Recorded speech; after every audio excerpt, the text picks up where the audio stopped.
Today's Midday Kentucky Cooking segment brought to you by Creative Kitchen and Bath, where you will always cook in style. Welcome back to Midday Kentucky. Chef Allison Davis here at the Wild Time Kitchen here in Lexington, and I am cooking up another summer produce.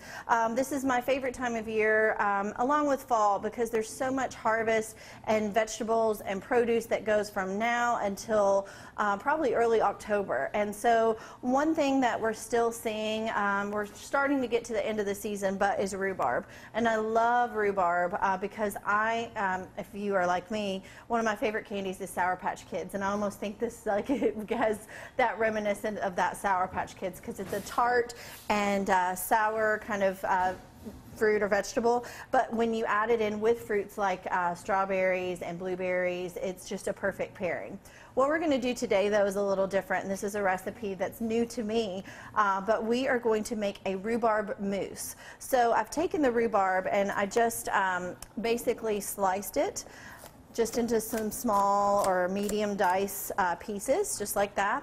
And then what I have been doing here is I have some apple juice in with the rhubarb, and that is boiling, and it's just softening up the rhubarb and cooking it, and the apple juice just adds a nice sweetness to it to kind of help balance that tart flavor that the rhubarb has.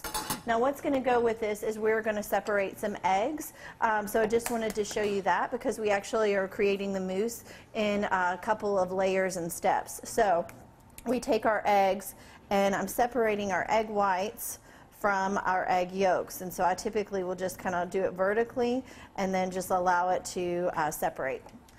All right, we're going to do another one here, and you'll see how we'll use that here in just a little bit, but you want to keep it separate because we're actually going to take the egg whites, and those are going to go into a separate bowl, and we're going to whisk those to kind of a stiff peak. You can do it by hand or you could do a mixer, but with it only being a few and very small, it should whisk up pretty quickly. It's a lot louder than I anticipated.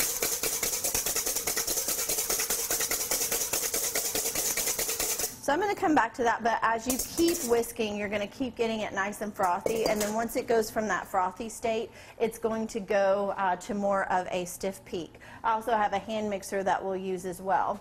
All right, now what we're going to do is we're going to take our rhubarb mixture, and we are going to put it in a blender, and we're going to make this a nice smooth puree. Okay, so we've got a lot of juice and liquid here happening, so we're going to take our rhubarb into our blender. And then we're going to add our egg yolks in with this. We're going to add a pinch of salt as well, a little bit of cinnamon, and some brown sugar, okay? From there, we're going to add our egg yolks. I'm trying to let it cool just a little bit because those were kind of hot.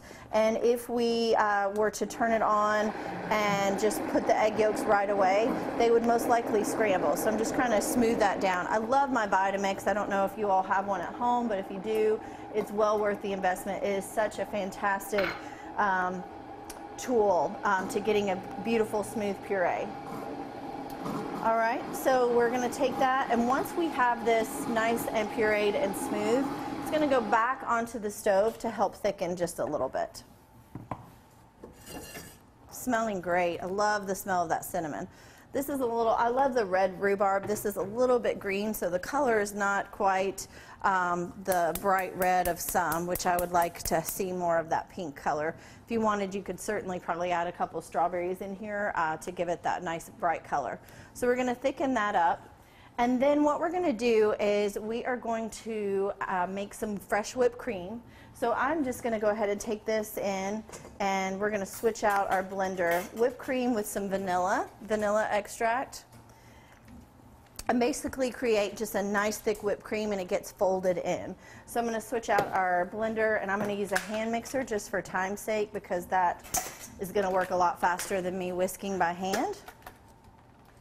Oh, it came out of the plug. And then we are going to fold that in with our rhubarb mixture. So I'm going to go ahead and take our rhubarb mixture off of the heat, and we're going to make our whipped cream.